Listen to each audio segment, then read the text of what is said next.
JoJo আসছে। You are not alone.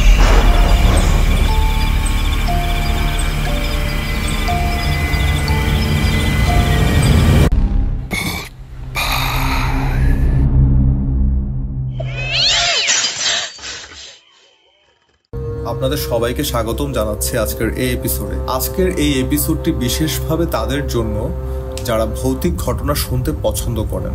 আমরা বিভিন্ন প্ল্যাটফর্ম থেকে ভৌতিক ঘটনা সংগ্রহ করি, সেগুলো আপনাদের সামনে তুলে ধরি। তাই আমাদের চ্যানেলটি সাবস্ক্রাইব করুন। সাথে আপনি চাইলে আমাদেরকে জানাতে পারেন আপনি এই ঘটনাটি কোথায় বসে শুনছেন এবং কোন অবস্থায় বসে শুনছেন। সেটি ছোট্ট একটি কমেন্টের মাধ্যমে আমাদেরকে জানিয়ে দিতে পারেন এবং আপনি কমেন্টের মাধ্যমে আমাদেরকে এটিও জানিয়ে দিতে পারেন যে আপনি আসলে কী ধরনের ঘটনা শুনতে পছন্দ করেন। আমরা অবশ্যই চেষ্টা করব সেটিকে প্রাধান্য দেওয়ার। আপনারা যে লাইক কমেন্ট করেন তা আমাদেরকে আসলে অনুপ্রেরণা যোগায় এবং আরও ভালো কিছু নিয়ে আসার জন্য উৎসাহিত করে। তো আপনাদের থেকে আশা করব আপনারা লাইক কমেন্ট করে আমাদের সাথেই থাকবেন। কথা না বাড়িয়ে সরাসরি চলে যাচ্ছি ঘটনায়। বলছিলাম দীপ্ত সিলেট থেকে। আজকের ঘটনাটি কালো জাদু বা ব্ল্যাক ম্যাজিক নিয়ে। ঘটনাটি আমার এক কাজিনের মুখ থেকে শোনা। তিনি শুনেছিলেন তার ঢাকার অফিসের এক সহকর্মীর কাছ থেকে এবং সেই কলিগের নামও রাসেল। আমি সেই রাসেল ভাইয়ের মতো করে শোনাচ্ছি আপনাকে। ভালো লাগলে পড়ে শোনাবেন। সরাসরি চলে যাচ্ছে ঘটনায়। ঘটনাটি বেশ বড়, চেষ্টা করছি যতটা সম্ভব সংক্ষিপ্ত করে লেখার। শব্দ চয়ন এবং বানানে ভুল থাকলে সে ত্রুটি মার্জনা করবেন।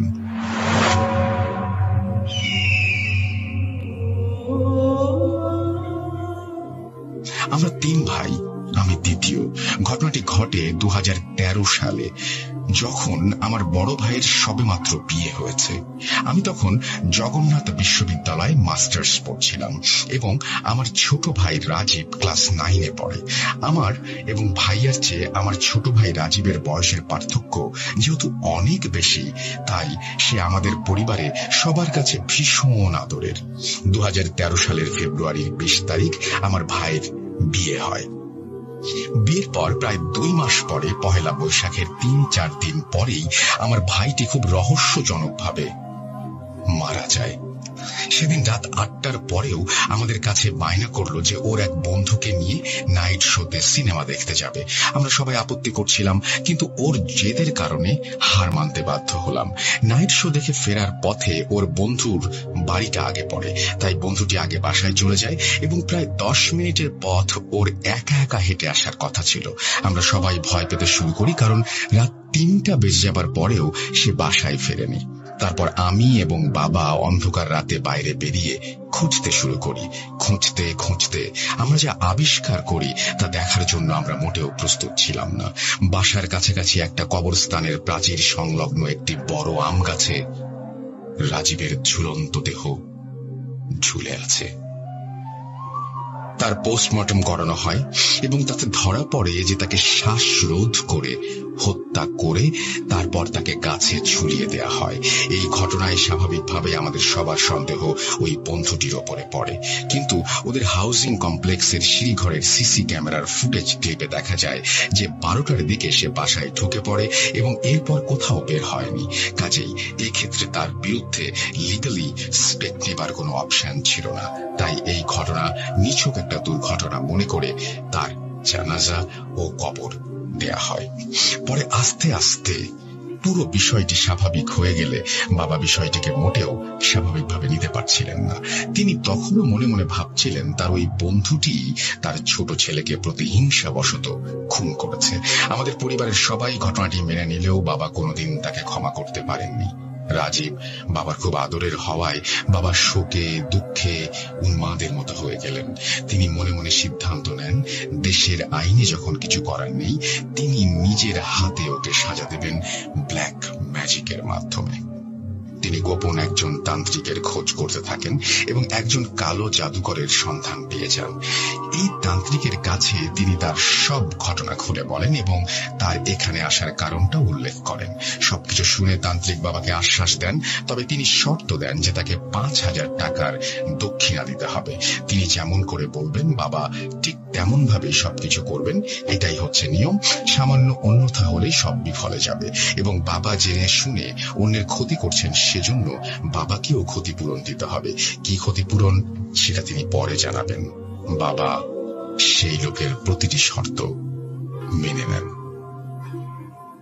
পরের দিন তিনি দক্ষিণা দিয়ে যান এবং তান্ত্রিক ওই দিন রাত 1টার সময় তাকে কিছু জিনিস নিয়ে আবার আসতে বলেন।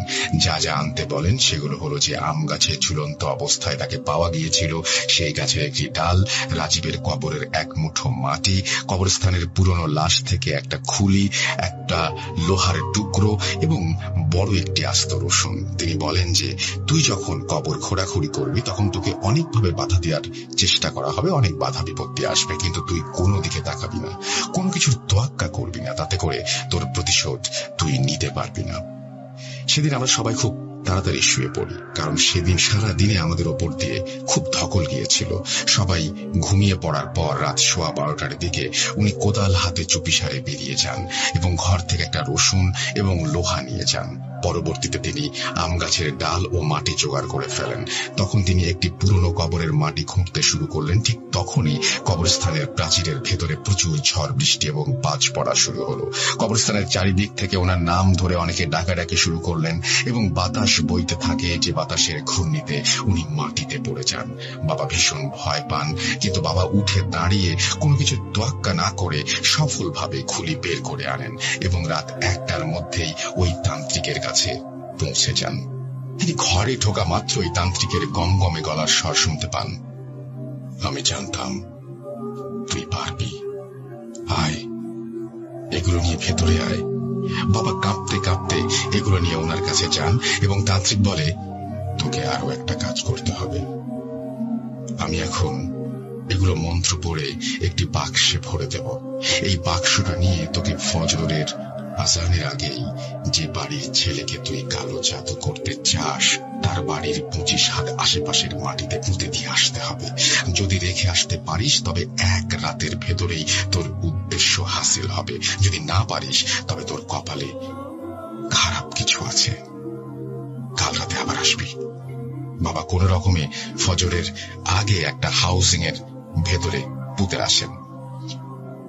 পরদিন মাঝরাতে বাবা যখন তান্ত্রিকের কাছে যান তখন তান্ত্রিক বাবাকে যা বলেন তা শোনার জন্য বাবা মোটেও প্রস্তুত ছিলেন না। সেদিন তান্ত্রিক বাবাকে বলেন যে তুই জেনে শুনে কালো জাদু ব্যবহার করে একজন নির্দোষ ছেলের ক্ষতি করেছিস, তাই তোকেও এর মাসুল দিতে হবে। তোর বড় ছেলে অথবা মেজ ছেলের যে কোনো একটি অঙ্গ আজীবনের জন্য নষ্ট হয়ে যাবে। এই কথা শুনে বাবা চমকে ওঠেন এবং তখনই তান্ত্রিকের কাছে কিছু বলতে যাবেন, সে সময় তিনি যা দেখলেন তা দেখার জন্য তিনি প্রস্তুত ছিলেন না। সত্যি তিনি ভয় পেয়ে যান। তান্ত্রিক তার সামনে থেকে অদৃশ্য হয়ে যায়। বাবা তখনই নিজের ভুল বুঝতে পারেন এবং কাঁদতে কাঁদতে রাজীবের বন্ধুর বাড়িতে যান। তিনি বাড়িতে গিয়ে লক্ষ্য করেন সেই বন্ধুটির শরীরে অসম্ভব জ্বর। তিনি বাড়ির লোকদের কাছে সবকিছু জানতে পারেন এবং সেই সাথে তিনি নিজের ঘটনাগুলো খুলে বলেন আর অনুতপ্ত হয়ে ক্ষমা চান। সেদিন রাতে তিনি আর বাড়ি ফেরেননি। পরদিন ভোরবেলা একজন কবিরাজকে আনা হয় এবং তিনি সবকিছু শুনে বলেন যে ওই তান্ত্রিক শয়তানের উপাসক এবং ভীষণ শক্তিশালী। তার পালিত একটি বদ জিনি আপনার ছোট ছেলেকে একা পেয়ে হত্যা করে গাছে ঝুলিয়ে রাখে। আপনি নিজেও দৈবক্রমে সেই একই তান্ত্রিকের শরণে আসেন এবং সেই তান্ত্রিক নিজের শক্তি বৃদ্ধির জন্য আপনাকে টোপ হিসেবে ব্যবহার করে, যার উদ্দেশ্য ছিল সেই একই বদ জিনকে লেলিয়ে দিয়ে এই ছেলেটিকে এবং আপনার আরেকজন ছেলের প্রাণ নিয়ে নিজের শক্তি বৃদ্ধি করা। পরবর্তীতে তিনি বাড়ি খুঁড়িয়ে ওই বাক্সটি বের করেন এবং বাবাকে নিজের হাতে এটি নদীতে ফেলে দিয়ে আসতে বলেন। ফেলে আসার পর তিনি বাবাকে দোয়া দুরূদ শিখিয়ে দেন এবং বাড়িটি বন্ধ করে দেন। কিন্তু বাবার কর্মফল তখনও শেষ হয়নি। সেই কবিরাজ বাবাকে এবং ওই বন্ধুর বাবাকে নিয়ে একটি অন্ধকার বদ্ধ ঘরে ওই জিনের সাথে কথা বলেন এবং তাকে এখান থেকে চলে যেতে বলেন। কিন্তু সেই জিন বলে সে যাবে না, কিন্তু সে প্রতিশ্রুতিবদ্ধ এবং সে বলে আমাকে ওনার বড় ছেলে কিংবা ছোট ছেলের কোনো একটা অঙ্গ সাথে করে নিয়ে যেতেই হবে, আমি আমার ওয়াদা ভাঙতে পারবো না। এই কথা শুনে বাবা ডুক করে কেঁদে ওঠেন এবং কাঁদতে কাঁদতে মিনতি করেন যে এর কোনো সুরাহা করা যায় কিনা। বাবা সেই জিনকে বলেন যে তিনি যা চাইবেন বাবা তাকে তাই দিবেন, তাই করবেন। তখন জিন বলেন তাহলে তোর বাম হাত এবং বাম পা আমি নিয়ে যাব। তার বিনিময়ে তোর 2 ছেলের কোনো ক্ষতি হবে না। আমাদের ভালোর জন্য বাবা শর্তে রাজি হন এবং তারপর থেকে বাবা প্যারালাইজ। এদিকে বাবার জন্য ভীষণ দুশ্চিন্তায় থাকি আমরা। সেদিন সন্ধ্যার পর রাজীবের বন্ধুর বাড়ির লোকেরা হুইল চেয়ারে করে বাবাকে বাসায় পৌঁছে দেন। বাবা আমাদের সব ঘটনা খুলে বলেন এবং আবারও তাদের কাছে ক্ষমা চান। তারা সত্যিই ভালো মানুষ হওয়ায় বাবাকে তারা ক্ষমা করে দেন। এরপর সেই বন্ধু অসুস্থ হয়ে ওঠে এবং বাবাকে বাকি জীবন প্যারালাইজড হয়েই থাকতে হয়। আর 3 বছর প্যারালাইজ থাকার পর বাবা আমাদের ছেড়ে 2016 সালে চলে যান। সবার কাছে আমরা বাবার জন্য দোয়া প্রার্থী, কারণ শেষমেশ উনি নিজের ভুল বুঝতে পেরে তার প্রায়শ্চিত্ত করেছিলেন। এই ছিল রাসেল ভাইয়ের জীবন ঘটে যাওয়া একটি দুঃখজনক ঘটনা। আশা করি আপনি পড়ে শোনাবেন। যদি ঘটনাটি সিলেক্টেড হয় তবে জানানোর অনুরোধ রইল। আর আমার জানা আরো কিছু ভৌতিক ঘটনা রয়েছে, যদি আপনি বলেন একে একে নিশ্চয়ই পাঠাবো। আপনারা সবাই ভালো থাকবেন এবং নিরাপদে থাকবেন। এটা একটা রহস্যময় ঘটনা বলা যেতে পারে, যদিও আমরা বলবো বিশ্বাস করা না করা টোটালটাই আপনার ব্যাপার।